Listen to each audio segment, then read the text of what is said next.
here comes this little boy from Tatooine with a lot of force powers and a lot of fear to come and to destroy the Jedi as well and bring balance to the force. Don't forget to like and subscribe. And hey, this is a clip from our full episode, which you can check out on the channel or in the description. Now, back to the clip. A chosen one shall be born. Now, we know the prophecy of the chosen one, and we know that Qui-Gon thought Anakin was the chosen one. But was he actually? Did he really restore balance to the Force? Was Anakin really the chosen one? For a refresher, if you don't quite remember, this is the prophecy. A chosen one shall come, born of no father, and through him will ultimate balance in the Force be restored. According to Shmi Skywalker. According to her, there was not a father. Could you imagine that? Just waking up one day and be like, I'm pregnant. How did that happen? Yeah.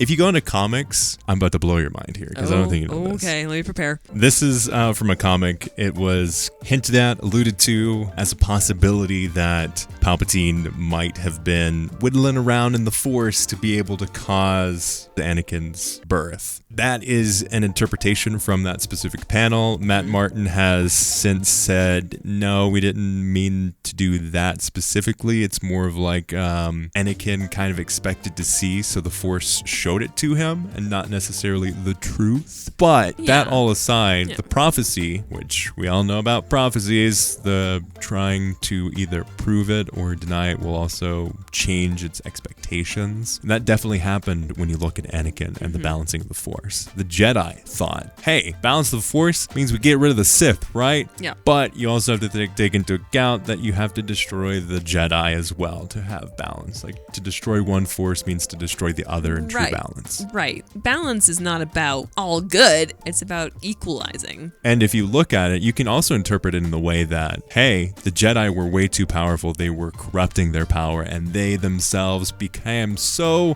proud of their strength that they did not see the rise of this powerful force being Palpatine and needed to be adjusted. So here comes this little boy from Tatooine with a lot of force powers and a lot of fear to come into play and bring balance to the Force. If you look at it, prophecy is all around like balance of the Force. It specifically says, through him, ultimate balance in the Force will be restored. Ultimate balance from the Jedi's perspective was, okay, let's destroy the Sith as like a whole organization. And that was achieved really, because Palpatine, obviously he did come back. He was a clone, whatever. But he still didn't reinstate the true rule of two. Obviously the dark side is always going to be there. But when you look at the chosen one, never in it does it say, hey, this is what balance in the Force looks like. What? And then if we look at the sequels, I think that's where a lot of people are like, wait, what if Palpatine survived? Then that means that the chosen one wasn't Anakin all along. but I don't think that's the case. Yeah. I think the whole thing of the Sith didn't become a thing again. He is the chosen one because he did destroy what we knew of as both the Sith and the Jedi, really. That's true. He did just clean the slate. Balance didn't mean wiping them out and they never come back. It was, no, we're just evening out the playing field. They destroyed what it meant to be each. Exactly. It's interesting. So you're clearing the slate of what it means to be a Sith, and you're clearing the slate of what it means to be a Jedi. Fascinating. Yeah. See, now that could be the balance. I think that is the balance. The Sith are destroyed. Kylo Ren wasn't a Sith. Snoke wasn't a Sith. Palpatine wasn't even a Sith, really. He was just He was a shadow paper of his doll. former self, Yeah. like dark side user. Like the dark side sustained him in a way that, or a version of him was alive, but he wasn't the Sith anymore. Nothing will stop the return of the Sith. There's an idea of the Sith, and there's like a respect. There's kind of like this religious version of the Sith as we know it in canon, and as we know of it in legends as well. What does it mean to bring balance to the Force? I feel like we can't have this conversation without at least touching on, I believe it's the Clone Wars episode. Oh yeah, We the have father, to the son, talk and the about daughter. that. Yeah, and how he's literally faced with these deities. Yeah. They're all like, yeah, you're gonna be the guy. And he's like, no, I'm not. I'm not gonna do I'm not gonna do it. That is fascinating. Because now you got good and bad with no in between. Yeah. No.